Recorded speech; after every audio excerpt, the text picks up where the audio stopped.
This administration says that Obamacare is fixed. The reality, not even close. With me, Professor Emeritus of Neurosurgery at Johns Hopkins University and Fox News contributor, Dr. Ben Carson. Dr. Carson, is Obamacare website fixed? Well, I guess it depends on how you define the word fixed. And we know that there are some people who like to do redefinitions of everything. So according to their definition, yes, it would be fixed. But, you know, we have to ask the question, what really works for the American people?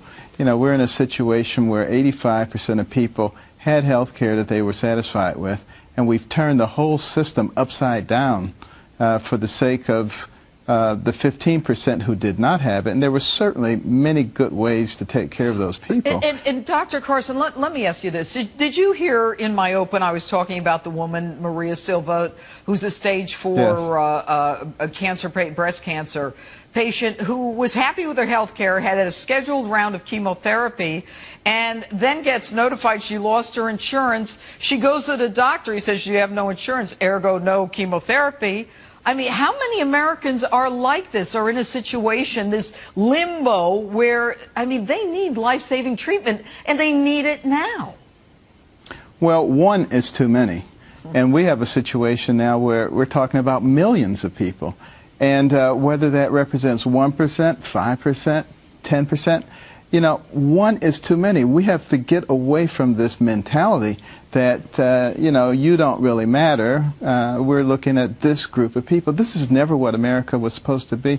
And it is important for the people of America themselves to start having compassion for each other. Because if we allow the government to take a segment of us and say, you're not so important, but I'm going to take care of this group, then we are just as guilty as the bureaucrats in the government. And, you know, Doctor, when you say that the American people, I mean, obviously they care about each other and they care about their own health care. I mean, can you fathom ever in history of hearing an administration say, oh, well, it's only that 5%, you know, it's only 15 million people, you know, not a big deal. It's almost like, it was only 4 guys in Benghazi. We didn't send the troops. I mean, it's just, to me, it's shocking. What we always say in surgery is maybe the risk of something happening is only 1%. But if you're that 1%, for you it's 100%. And we need to be looking at it that way. And you know, it seems to me that if the government wants to fix a program, why not offer something that is so good that people flock to it, rather than something that you have to twist people's arms to go into? Isn't that the way that America has always been? Isn't that the way that things were established? And the problem, as you well know, Doctor, is that, you know, we're going to rely on young people, and I have a 24-year-old son, you know, and in a couple of years he'll have to buy insurance, but, you know, they all think they're invincible, they're infallible, I mean, everything is fine, and they don't need health care, but if they don't buy it, then seniors and other people are going to lose their ability, you know, to get the treatment that they need. I mean, and of course, but of course, you know, if the young people can stay on their parents' insurance until they're 26, then why would they bother to be looking to get onto the insurance themselves? You know, the system actually works against itself. And I'm not sure that anybody has really put a lot of thought into this thing. I think it was really more an issue of what can we do quickly in order to gain control of health care, because that is such a huge portion of the budget and such an important factor. We have turned over to the government way too much.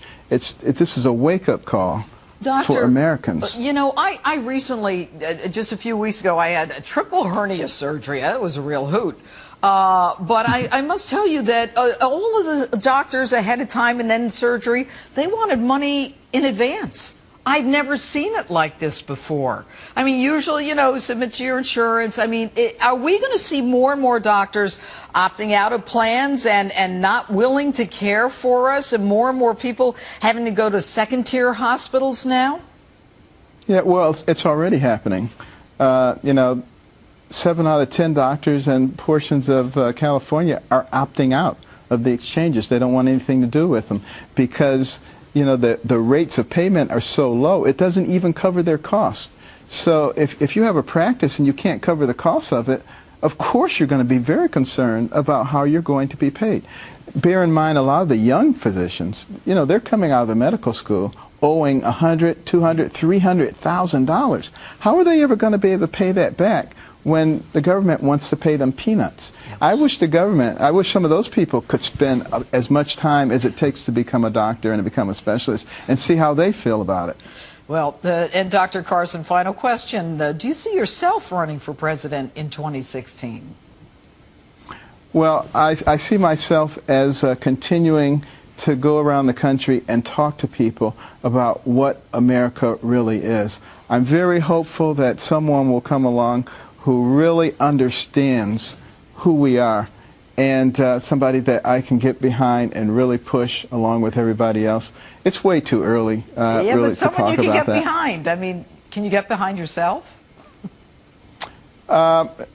We'll see what happens. I would prefer not to be honest with you. I would prefer it to be someone else. But I am also very concerned about our nation. I'm concerned about the next generation. And I'm confident that we're going to find a way around this. And you know, Doctor, there's no question that you're concerned. I mean, and that's how you first really came onto the national scene. You just went out there and said, this is wrong, I'm a doctor, and this has to change. Dr. Carson, thanks so much for being with us tonight. Thank you, Judge. All right.